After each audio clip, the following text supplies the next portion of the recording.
Welcome to my very first YouTube live show. Good morning, good evening, good afternoon, wherever you are.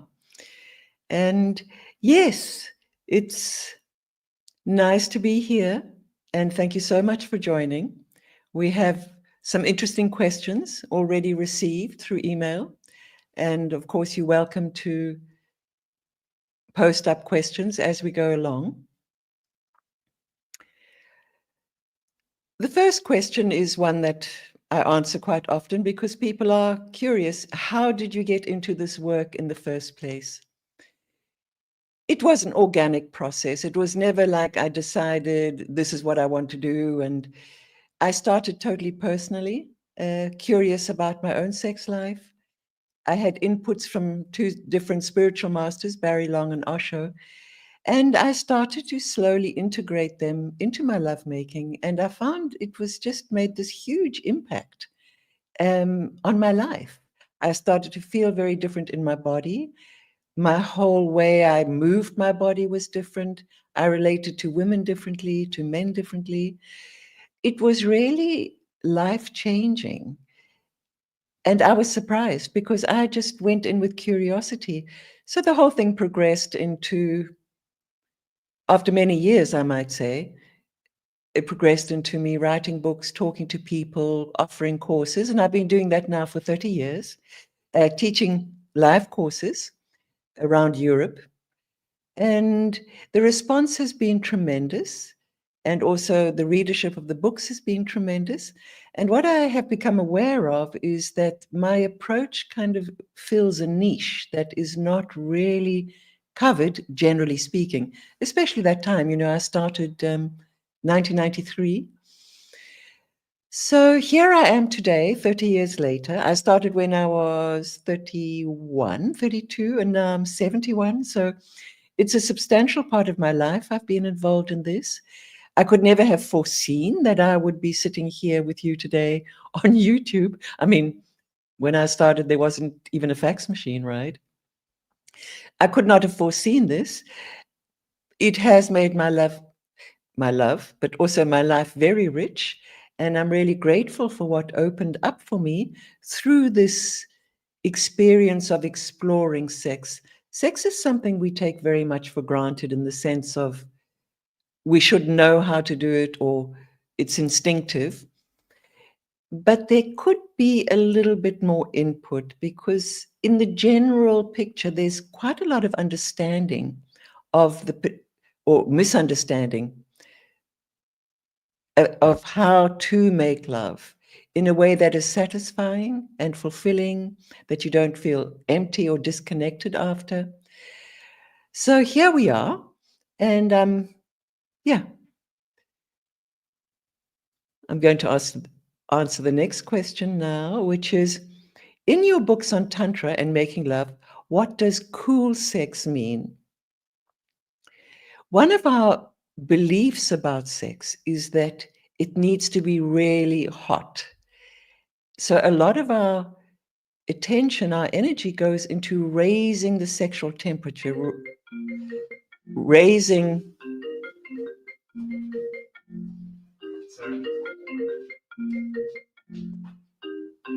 Do I accept? Sorry about that. That was a little interference from the real world, a call coming in. One of the beliefs that we have in sex is that it needs to be hot, and the hotter the better is actually the common understanding. So a lot of our effort in sex is to raise the energy level, raise the intensity.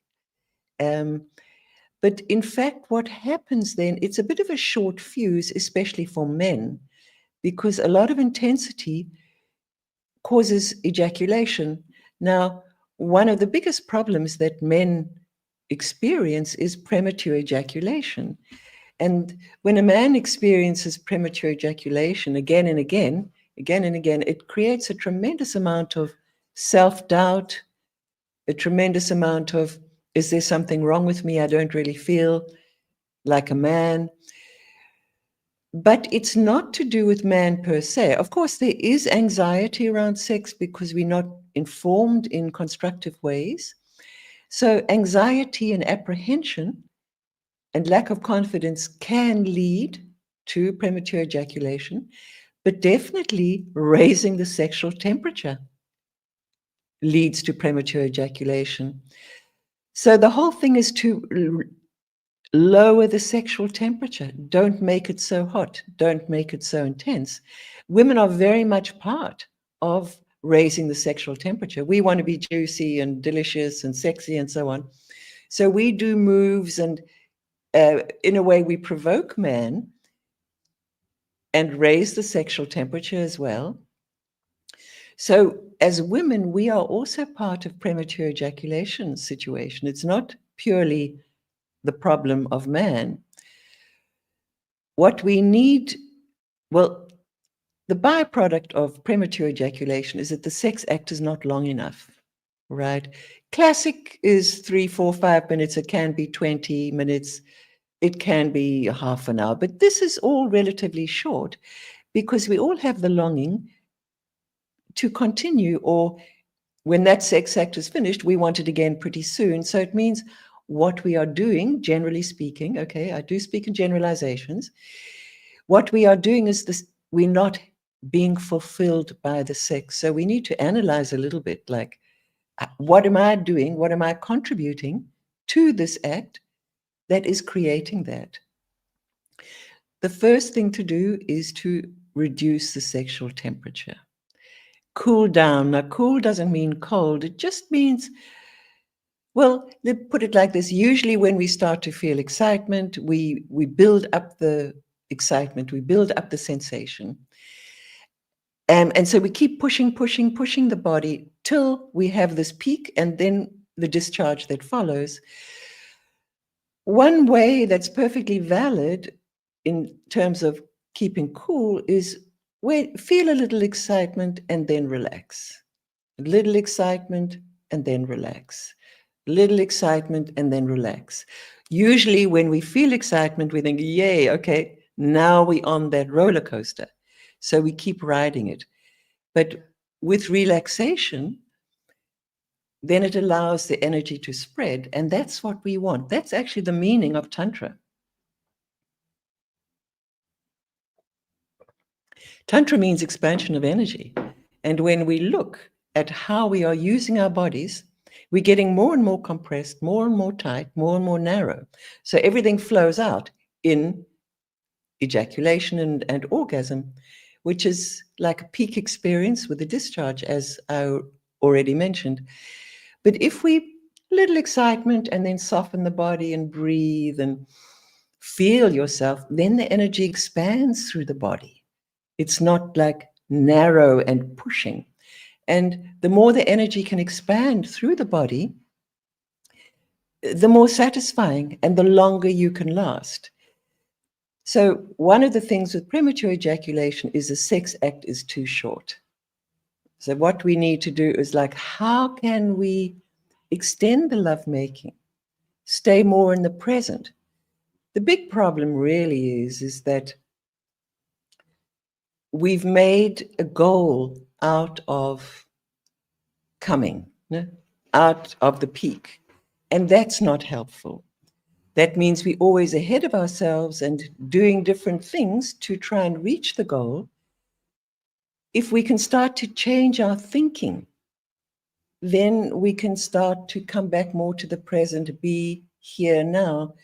There's a lot of talk about the present these days, and if you can access the present in your lovemaking, this is a huge, huge contribution to a more satisfying sex life. And accessing the present is not complicated. It means we need to shift from the mind to our body and feel the body, soften the body.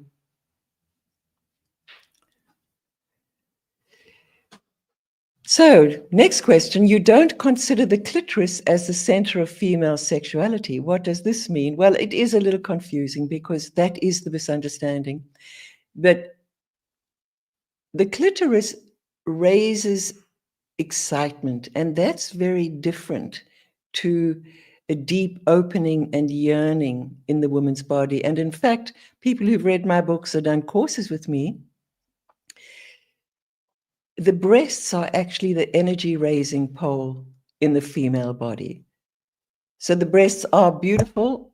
Breasts are beautiful to look at. They breastfeed, but actually in a woman's body, this upper pole is where our sexual energy is raised and from where our body actually opens, and the vagina opens very deeply. And when that opening happens, there's this yearning for man to enter woman. The clitoris, like I said, creates excitement. And then it's not so easy to stay cool. Then you're more likely to go into like the intensity and the hot sex. It's an important shift to make, but it does take longer for women to get sexually awakened. The clitoris is a bit of a shortcut, but definitely for women and men to explore coming to the breasts and giving women more time, because it literally is a fact that women's body opens more slowly. And there's nothing wrong with women. Many women think there's something wrong with her when she needs more time. But I've sat in groups, for 30 years, which women feel that they would like more time.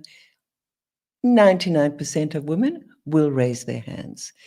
It's difficult for a woman to ask for time, but it's really, really worth it, because when a woman is a willing participant, not just saying, yeah, okay, you're ready, well, let's do it, but like when she feels really open and can welcome man, then that is, optimum.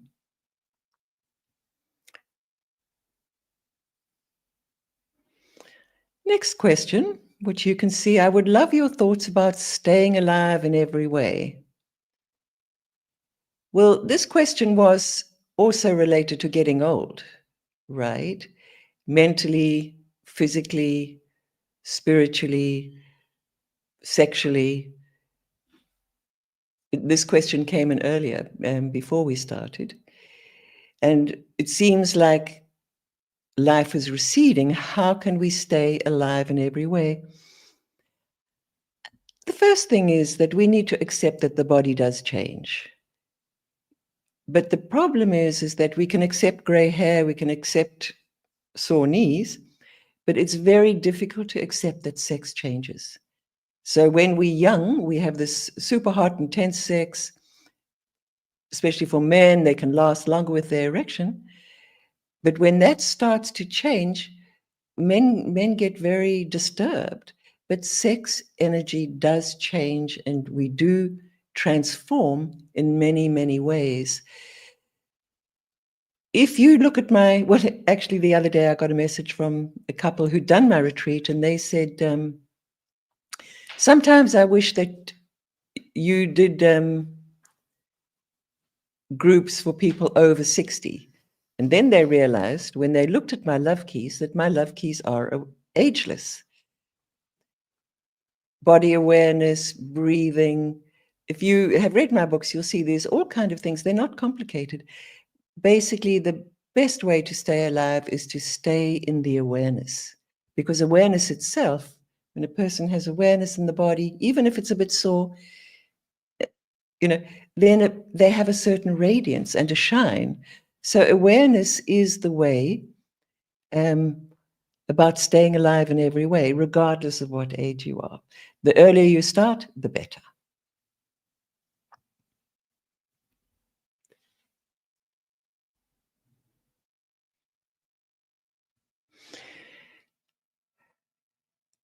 Do you have any advice for couples who have passed the honeymoon phase? How to activate the sexual practice when it may not be felt so strongly as an urge? Well, actually, when the urge is gone, that's also fine. It's really a good starting point, and it's very common in relationships that there is this fall off after the initial attraction. What one needs to do is to start to make dates to make love. It sounds pretty like a buzzkill, but we make dates to go on holiday, we make dates to go to dinner. Start to make dates to make love. Actually make it a priority. prepare yourself for making love. Create some space, decide 2-3 hours, 2 hours, 1 hour, a whole day, a whole weekend, and put yourself in the situation, because we wait for an urge, right? That means we're kind of hungry, but the body is always ready to make love. And when you create the space and you relax, kiss, cuddle, nice to do some massage or take showers before, prepare yourself in some way, it really is practical and it works. For some people, it's a bit too, I don't know, technical. But actually, when we think about it, we think sex is happening spontaneously, but actually it's kind of happening accidentally. And it's kind of the last thing. Maybe after we've had a dinner, we've got a full stomach, we've been drinking. Make it in the early afternoon or after breakfast when you're more fresh. But definitely making a date prioritizes making love and doesn't neglect it and leave it for when it happens spontaneously. The urge will arise, but it comes really more as like a longing to connect and to bond, and you feel very nourished afterwards.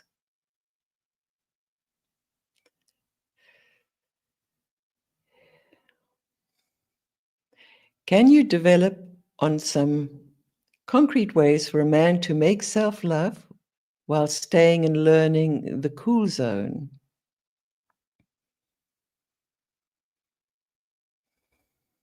Well, spread the energy.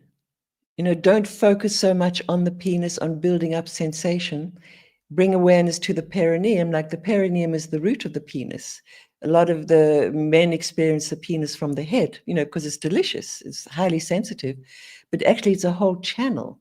So bring more awareness down really to the perineum, which is the perineum in front of the anus. And that's actually the center of the pelvic floor when you draw up. The draws up into the perineum. And if you've ever massaged yourself, or your woman has, if you track back, that is the root of the penis. So for man, during the day, start to anchor yourself in the root of the penis. When you're making love, start to anchor yourself in the perineum. But also, when you're making self-love, don't go for intensity. Don't be rough. Don't be mechanical. Be loving. The penis is an amazing, amazing instrument, but it's not treated with much respect. So really, pull the skin back, spread, hold the testicles, lower belly, massage the inner thighs. So you're spreading the energy, not compressing it and forcing it in a certain direction. And, just watch the sexual temperature. When you start to get like too hot, breathe, stop, hold. Very nice just to hold the penis, because as a man, he puts a lot of pressure on the penis, always to behave in a certain way and nicely and everything. So just hold him sometimes with love. And if you have a partner, it's beautiful if the penis can just be held without a demand on it. And if I may say at this point, it's nice if a man calls his penis, not some slang word. The slang words are not so nice, not so respectful, not so honorable. And like I said, it is an incredible organ. So start to call him a penis. That's what he is. That also changes your relationship with him, that you start to respect him. Enjoy being cool. Next question. I don't like touching my breasts and almost never like it when my partner touches them. Should I do it anyway? Look, it's no good to do something when it's kind of crossing your boundaries. So don't do it anyway, right? I think more the question is like, how is the touching happening? No? Often when men relate to women's breasts and probably when women relate to their own breasts, it's more in a stimulating way. Especially the nipple is, I always go like this, little twist and turn and so on, radio dial situation. If you can embrace your breasts, it's really so helpful to integrate them into your life because they are the energy raising pole in your body. Just hold them, just hold them. It's not like you've got to do something. I can understand that if somebody or even yourself are fiddling with them, it can be uncomfortable. Hold them. I always like to, you can't see my breasts right now, but always get underneath and lift them a little bit. Get the nipples to the level of the thymus gland or the nipples where they would have been prior to puberty. It is good to integrate that part in your body. It also connects to the heart, but go slowly. Leave your partner out of it. If at one point you feel comfortable with your partner touching, then just holding, especially if a man comes around from the back and holds and raises the breasts. It might be of value to look back in your past. Have you had some kind of crossing of sexual boundaries? And then certainly some kind of somatic experiencing sessions can be helpful to liberate the tensions. If you're holding your breasts and your partner's holding your partner is holding your breasts and tears come, please allow the tears, because this is through the awareness, through the conscious touch, is liberating memories, and that's really helpful.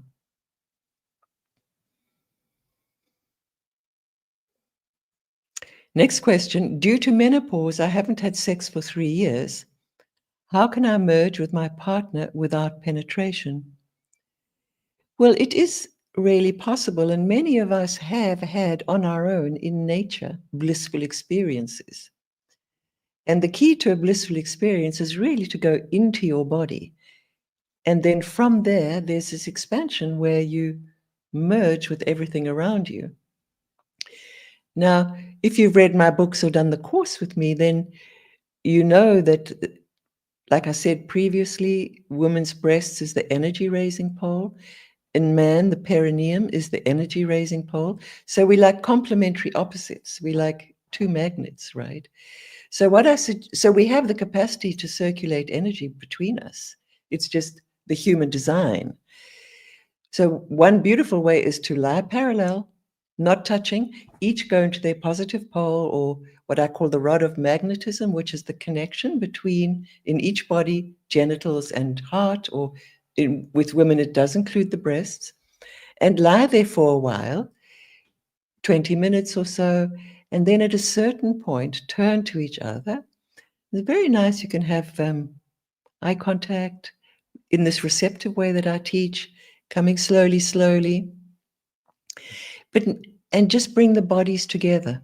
Or if you want to sit, woman in man's lap. Main thing is when bodies touch, people tend to push their bodies too hard into each other. And we lose the energy because we don't see the energy bodies. We're just very physical. So when we push into each other, we can't feel ourselves anymore. You feel your partner, not yourself. So one of my really significant, I find, love keys is porous contact. So if the bodies just touch really lightly, then energy can exchange and the energy bodies start to speak. So it absolutely is possible to have a merging experience without penetration. Next question. My husband is a policeman. We've experienced that tantric sex is healing for us, but sometimes it's difficult. What do we do when we sense trauma energy standing in the space? Well, awesome that your husband is a policeman. We need people like your husband, but it is a very, very intense job, and it is understandable that when he comes home, that it's difficult to connect, or there's some kind of incident that might have happened during his day that is still occupying him. If you feel that there's some kind of trauma energy from the past, then somatic experiencing is a good thing to do, because through that way you explore the tissues in your body and can liberate old memories. There's a little interference and some gardening going on in the background, so I'm sorry about that, but I hope you can hear me. Okay, you can't hear it. That's great. I can. One very nice thing to do when your husband comes home is always to take a shower. Maybe 15 minutes of talking, just sharing about the day, but more important is to move the body. So like 15 minutes of just shaking, put on music that you can shake and disperse tensions. But one thing that is really helpful is sage. You know, there's this white sage, which is used by shamans and many people these days to clear the space. So when your husband comes home and he's had a shower and shook a little bit, then get the sage, you light it, you blow out the flame until you got the smoke, and you go around his body, you know, as though you're like just cleansing him of, you know, the tensions which, you know, very naturally are going to occur during the day. So I would definitely try that. And then lie down. Actually create space, lie down without any expectation that each individual can come into their bodies, open to themselves, and, you know, bring your bodies together. And the beauty is you have experienced that it's healing. So when we know what the medicine is that heals us, it's good to create space for it.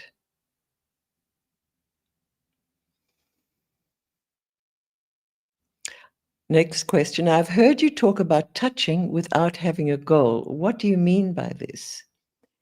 Well, often when we touch each other, we have like an intention. So when a woman touches a man's penis, for instance, it's with the intention that the penis gets hard. When a man touches a woman on the clitoris or in the vaginal area, it's always to turn her on, right? If a woman comes to a man's breasts, you know, I did this little movement earlier, you know, to turn women on. So we feel these agendas. The person who is being touched, you know, feels these agendas, and that causes a closing in the system. It just happens. So when you touch, just touch through love and for being present. Like it's beautiful, for instance, when you approach the vaginal area.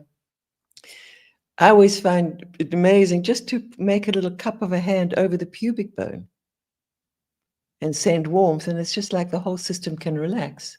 Or cup over the vulva area without touching the clitoris, because these things actually open the body. When we have an intention and an agenda behind the touch, it closes the body. So women hold man's penis just with love, and then something can relax in a man. I've already said man has tremendous insecurity about his penis, or there's a lot of demand on the penis. So when it can just be loved, it's just very integrating for a man. I hope that helps. Next, what is the difference between an orgasm and an orgasmic state? Now, this is a beautiful question because these two words are used interchangeably, but they are very, very different experiences. An orgasm is usually what we have in what I call or normal sex or mainstream sex or conventional sex, is we have an orgasm, right? That is what we want. And often that's the reason, mostly that's the reason why people have sex, because they want to have an orgasm. Now, when we start to make a shift in the making love and open up to Tantra, we do gain access to an experience called the orgasmic state. And that is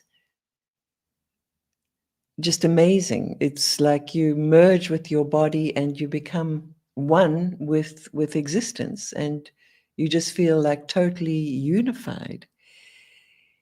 It's very blissful, it's ecstatic, it's got different names, but the difference between an orgasm and the orgasmic state is an orgasm. Usually you can make it happen. Okay, some women do have difficulty, but generally speaking, we can go there with intention, we can make it a goal. But the orgasmic state is something that arises from being intensely present. And when I say intensely, means not intensity, but like fully present in your body. And the orgasmic state is like something you never forget. If you've had such an experience, you will always remember it. It's recorded as light in your body. So there's a huge difference in these experiences. So the orgasm is like a peak discharge, delicious, pleasurable, there's no doubt about it, but it's momentary. And it comes really from intensity and sensation and building up excitement. Whereas the orgasmic state, it's timeless. Afterwards, it could be 5 minutes, 5 hours, you have no idea, because you totally enter the present moment. And that experience is with you eternally. And often in my groups, I say, who's had a blissful experience? Many, many people put up their hands. They've had it in nature. I've already said this in a previous question, where you're so intensely present that suddenly, wow, from the inside you out, and you're connected with everything, and tremendous peace and restfulness. Sex is an opportunity for us to create that. So when you have one of those experiences, it stays with you for your life. You can always bring it back and help it stay alight in your body. What is Tantra? What does it mean? Tantra is a word from Sanskrit, ancient Sanskrit, Indian language. It means expansion of energy, expansion of consciousness, web of consciousness. And basically what it means is that energy expands, right? As we know sex, our energy does not expand. Generally speaking, you have to understand, I do speak in generalizations, okay? But most of us experience a compression in sex. But when we start to bring more awareness and consciousness into the sex act, we start to create the possibility for our energy to expand. And when there's an expansion, then we open up the doorway for orgasmic experiences. Now, it sounds like these are like, well, we can't, let me say it this way, we can't just click our fingers and do it. It's a process of unlearning a lot of the misunderstandings, like getting too hot. That's a misunderstanding. It's nice, but if you want to lengthen the lovemaking, it's good to cool down. The orgasmic state or the tantric state is very cool. You're not jumping up and down saying, wow, wow, wow, this is cool. No, not wow, wow, wow, this is great. It's cool in temperature, but cool does not mean cold. It is, if I may say, that every human being is born with a tantric design within them. And basically, what has happened to us through convention is we've moved a little to the side of our nature. So often, it's our mind pushing our body. It's not actually what the body is choosing to do, but all the misunderstandings, the impressions, the conditionings are dictating to the body, do this, do that. But every human being has got this magnetic design within them. And I had talked in a previous question about this energy raising pole is like the positive pole. We have like a magnet inside us. One pole in the genitals and one pole in the heart, and with women that extends to the breasts. And Tantra has known about this because through this we are able to circulate energy within ourselves, and through that have an expanded experience. So this is thousands of year-old understanding of Tantra. Only recently in chromosome study has it been discovered or verified. So Tantra is about coming back to your nature. You've already got something. It's a bit more, it's not like you have to go and find it. It's more like you have to uncover it. And uncovering it means like unlearning, unwinding, experimenting, playing, practicing. People tend to be not very courageous with sex in the sense of, especially for men and, you know, women to a certain extent, but there's a lot of performance pressure. We want to get it right every single time, right? So we stay in a safe track. We're not so open to, let's try this, let's try that, and see what happens. Or, but I can definitely say that I wouldn't be sitting here today if I hadn't decided to be playful. And why not? I mean, we have this body. It's the most amazing thing. And there's so much more potential, but we tend to keep it limited, especially in sex. So I'm a Tantra fan, and, you know, check it out. It's really worth it. Little things, not big things, little keys. If you look at my keys in my book, The Heart of Tantric Sex, where I've got a whole section, the love keys, they're simple things, and they're things actually you can do during your day, most of them. But if you incorporate them into sex, it makes a huge difference. And I must say this, is that all Tantra is asking of us is to be more conscious and more aware in sex, because we have just become very mechanical. So sex is not wrong, but the mechanicalness of it is wrong. So we need to bring our intelligence and, you know, start to explore a little bit, play a little bit. It's really worth it. It's life-changing. What's a 3-minute practice couples can do together before intimacy? Look, one thing that is important to understand is that usually, I'm just going to have a sip of water.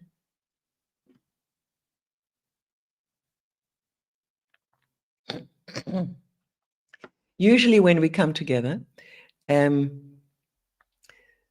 attention is more on our partner, not on ourselves. We need to come back to ourselves, right? Because there is this amazing alchemy. The closer you get to yourself, naturally you get closer to the other person. So a 3-minute practice could be to sit opposite each other in a chair, holding hands, or if you can sit cross-legged, sitting on a meditation cushion or a back chair, hold hands, and at the same time, while you're having contact with your partner, to fall back inside yourself. What I really often, well, always encourage people is to get a sense of the midline. Once we have a feeling of the midline, it anchors us in our body. So we need more anchoring. And also I encourage people to look inside the house to find what I call an inner home. And an inner home is no special place. It's just a place where you can feel yourself. Now, anywhere below the head and neck, okay? Could be the heart, it could be the vagina, it could be the perineum, it could be the belly, the solar plexus. Find a place in your body that's easy to feel, because that then becomes an anchor point. If you don't find a place, because some people can't, just choose a place and start to make that your home. So yeah, sit, hold hands. Nice to hold hands because then you're in contact, but we tend then to go onto the partner. Now our attention's on the partner. We want to invert our attention. Tantra is all about inverting, coming more into your body. So do that 3 minutes, and it's so nice that you might want to do it for 10 minutes. Then you can close by bringing your foreheads together. Yeah, I would say give yourself, be a little generous, more than 3 minutes, but you know, it's up to you. And having the foreheads together is a beautiful connection. Don't push, let the heads be balanced, falling down your midline, holding in the inner home. And that brings each individual back to themselves. And from there, move into lovemaking, but always holding that inner connection.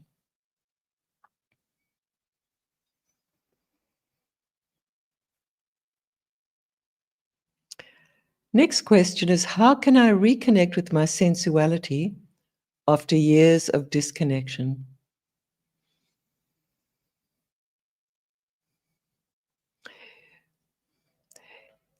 You need to come back into your body. Don't make it complicated.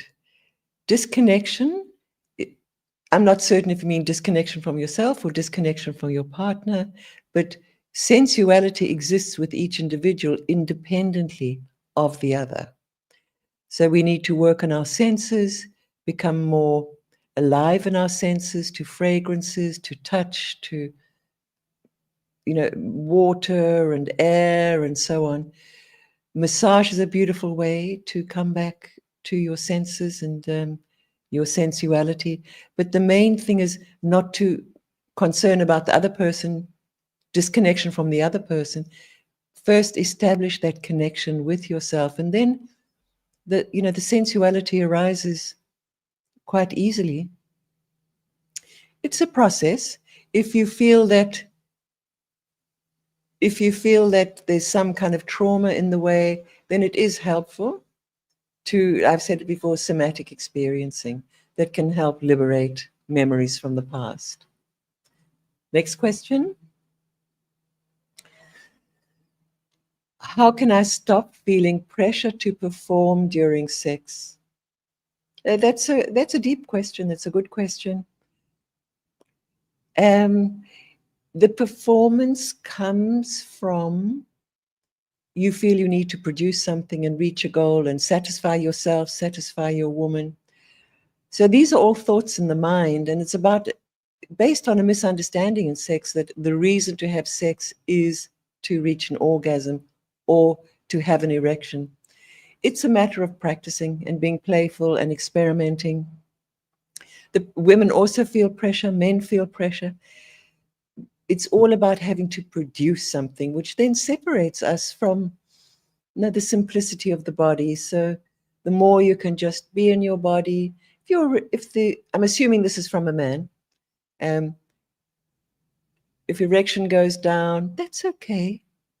It's not the end of the world. Men are so afraid of losing erection because there's so much identification with erection. And that's a lot of what the pressure is, to keep the erection, to satisfy the woman, not come too early, if possible, come together.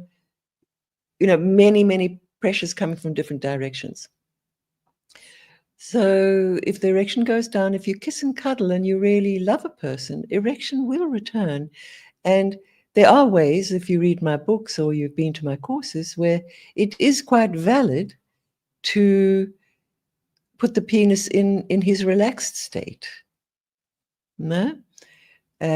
Usually in conventional ways, sex is only possible if with erection, but it's totally valid it's a little knack you got to learn, and women has to learn, but it's nice. It takes the pressure off. You don't have to perform. Woman can put the penis in and you lie there. You can move a little bit. Very often it can happen that an erection arises, but it's also good to see what happens if you don't do anything. It's quite a valid way to connect. We are insensitive, so it can be that we don't feel so much. But if you keep exploring and being more playful in sex and not making a big thing about erection and reaching a goal and pleasing and satisfying your woman, then that eases the burden. And honestly, from my courses, the feedback from men is just what a relief not to have that performance pressure, because this is what's occupying man all the time. Not the feeling, not the sensitivity, not what he's experiencing, but how can I keep it going? And that's where the mechanicalness comes, to keep it going, and the strong movement. Penis, he has his own life. He relaxes sometimes. It's just the mind that is so stressed if he starts to relax. So the more you can honor the penis, call him a penis, Sorry, it's one of my pet subjects. Or equally, women, call women must call the vagina a nice word, a vagina, no? So we need consciously to take the pressure off and realize that it's through this very goal-oriented sex that we have that gives the burden, not sex per se, that gives the pressure to perform, not sex in itself. It's what mankind has made of it.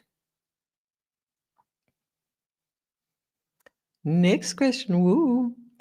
My girlfriend isn't very sensitive, neither on her nipples nor on the clit. Is this a problem? Well, sensitivity, loss of sensitivity is a level of closing down.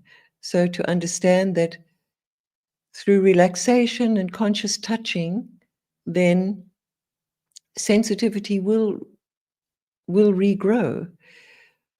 So I had, maybe you were listening earlier, but I did say let women, hold women's breasts. Don't overdo the nipples. There's many reasons why women are insensitive in the breasts and also the nipples. It can be from overstimulation, can be from breastfeeding, it can be from not loving handling, it can be from kind of abuse and so on.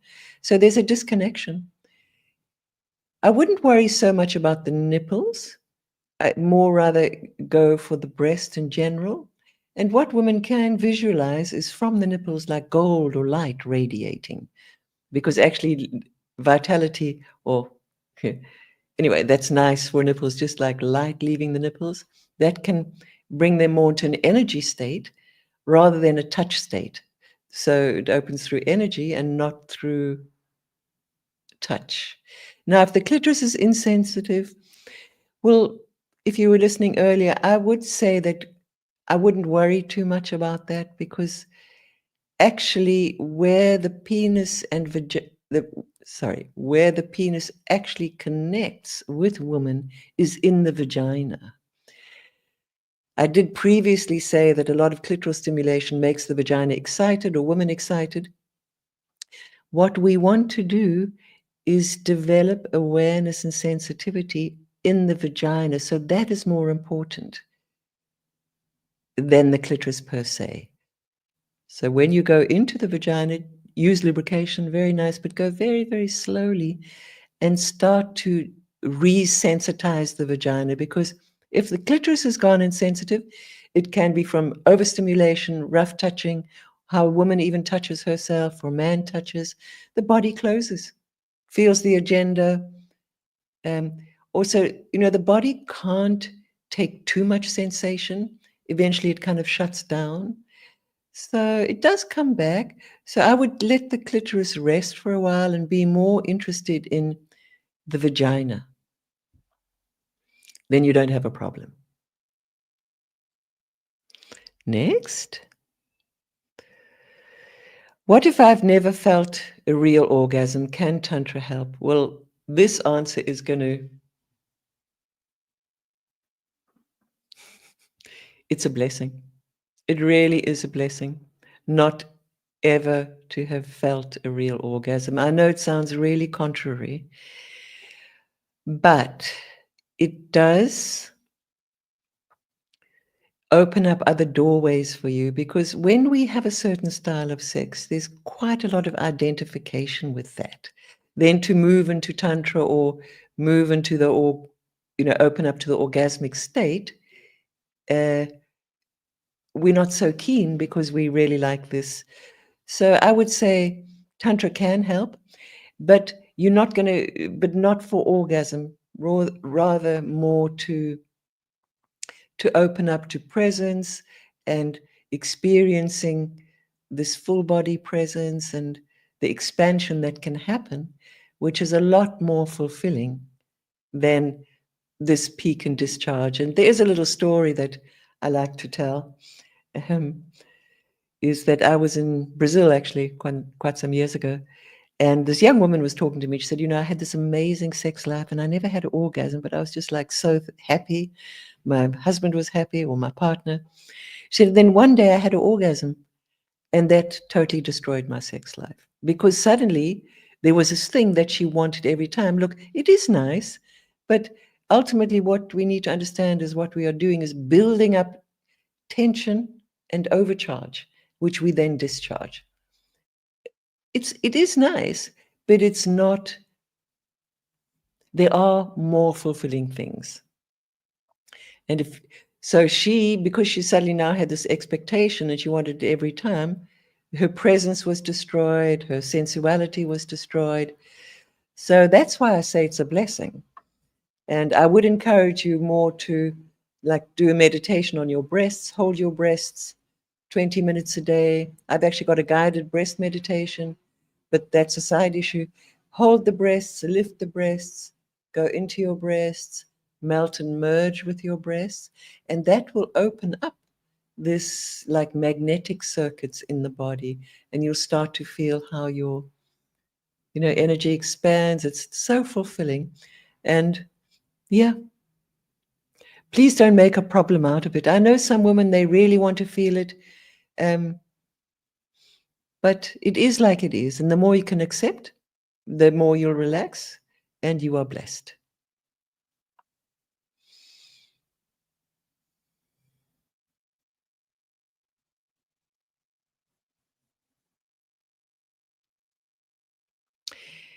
Next question, can you talk a little about self-pleasure for men and women? And is it a way to come back to our senses and sensuality, which would then reduce pressure when the two bodies come together to make love? Well, it's quite a big question. I had actually talked about it a little bit. It's all in the how, Actually, the whole of Tantra is not what you do, but how you do it. The main thing is not to go for the orgasm. Spread the energy. Spread the senses. Don't be mechanical. Don't overwork the clitoris. Rather hold the breasts. Massage yourself. Spread your energy. Men, hold the testicles. Touch the perineum. Inside of the thighs. Women and men. For women and men, actually, but women, we store a lot of sexual energy in the thighs, and they're full of juice. That's why often in women's bodies, they are nice and round. So if you just hold the thighs, you will activate a lot of sensuality. And, sensuality, that's the definition of sensuality is consciousness filtering through the body. That's what sensuality is. So the more you can bring consciousness, that naturally brings sensuality. No? You more in your senses. Let me look at this question again. And is it a way to come back to our senses and senses, which would then reduce pressure? Yeah, it would mean actually, could reduce pressure when the two bodies come together to make love. Because you're more in your senses, therefore you connect in a more sensual way. The thing with if you push it that you really make a peak and a discharge, one of the byproducts that we're not so aware of, one of the byproducts of pushing the energy to a peak and a discharge is that there is tension in the body and often tension between the couple. So easily one can have arguments and so on. But if you spread the energy and be loving to yourself, and it's beautiful, and it definitely can be a bridge. I hope that helps.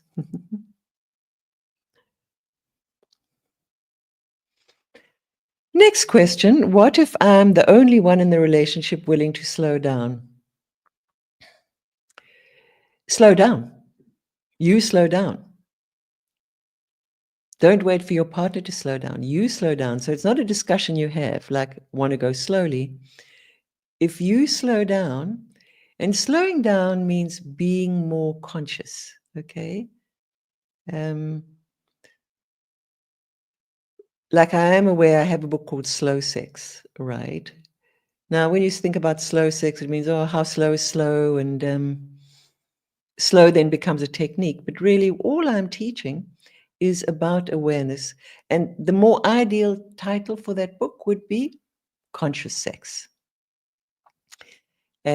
But slow sex, the whole slow movement, it was good. The publishers wanted it. Of course, I'm happy with that. So don't think about slowing down. Think about being conscious. And it is one of these alchemies that does happen, that if one person is more conscious, which means they're more present, it transmits to the other person. So if you are a woman, for instance, often women want the man to be slower. And if you're thinking, oh my God, I wish he'd go slower, your body is tightening, right? You're out of yourself. What you do in that moment when you think, oh, he could be a bit slower, you just relax completely, not collapse. Relaxation doesn't mean collapse, okay? Relaxation is actually quite a vibrant state. It's a state of true aliveness. And just relax your vagina, open your eyes if you can, have eye contact. But that consciousness, that awareness that you bring into your vagina, into your body, very often will immediately impact the person who's inside you. It's just, like I said, one of these alchemies.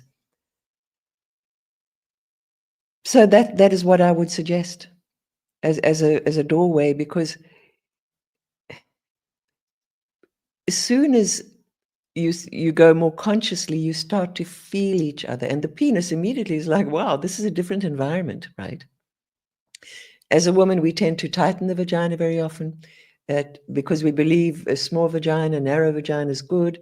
That is good in terms of stimulation, but not in terms of really receiving the penis and allowing his energy to flow through you. So relaxing the vagina, breathing, softening your shoulders, your jaw, all these things impact your presence.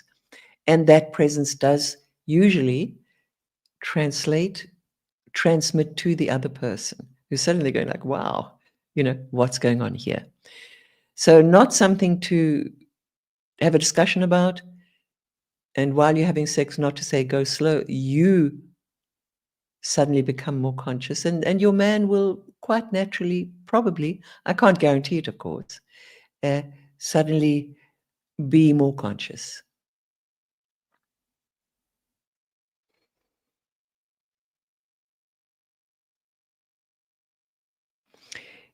Next question. Is it wrong to want my boyfriend to go deeper? And how do I know I'm not lusting in the moment, because I don't want that? And I don't think I am, but maybe I am. Not sure if I get the question. Is it wrong to want my boyfriend to go deeper?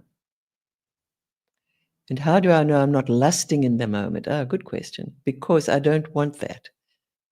And I don't think I am, but maybe I am. Look, if you want your boyfriend to go deeper, and I'm assuming you mean deeper into the vaginal canal, then that is really valid, because it's in the higher reaches of the vagina, around the cervical area, that is really the garden of love in women. And so the women do have this longing to be touched in that area.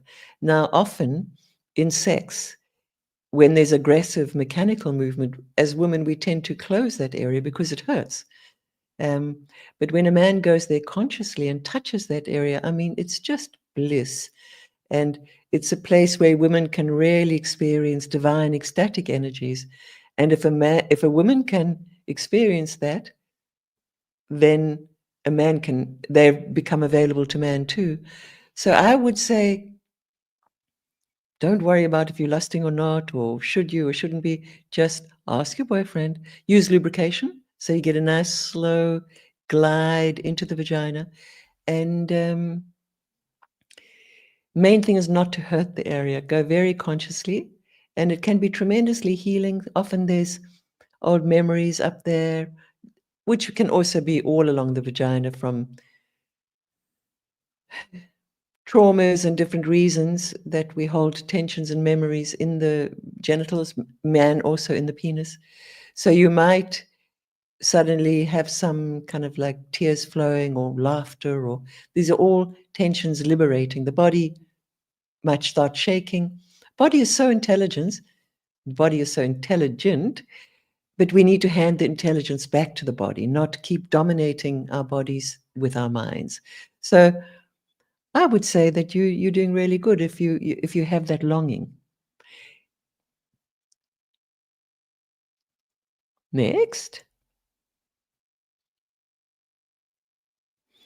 What if I'm the only one in the relationship willing to slow down?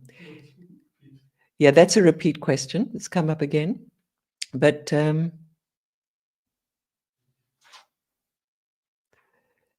why? Yeah, last. This is the last question. Why might less stimulation bring more pleasure? Good question. Look, stimulation is usually because we want more sensation and intensity. So it's very nice, it's very exciting, and it is pleasurable to a certain extent. But it's again this thing of our mind pushing the body. You know, we want it to go in a certain direction. But if we reduce the stimulation, which effectively is reducing the sexual temperature, then things start to spread, and then the whole body is engaged. Most of us, when we're in sex, it's just this whole genital area, but we've got this like amazing thing, the body, no? And when energy spreads through the body and the whole body becomes engaged, well, it is just more pleasure. It's not so local. Thank you so much for being here with me. It's been fun. Let's do it again. Well, let's see. But bless you all, and thank you for your interest. And follow through on things. It is easy to talk about things and not do them. Start doing things. Yeah? Not only talking about them.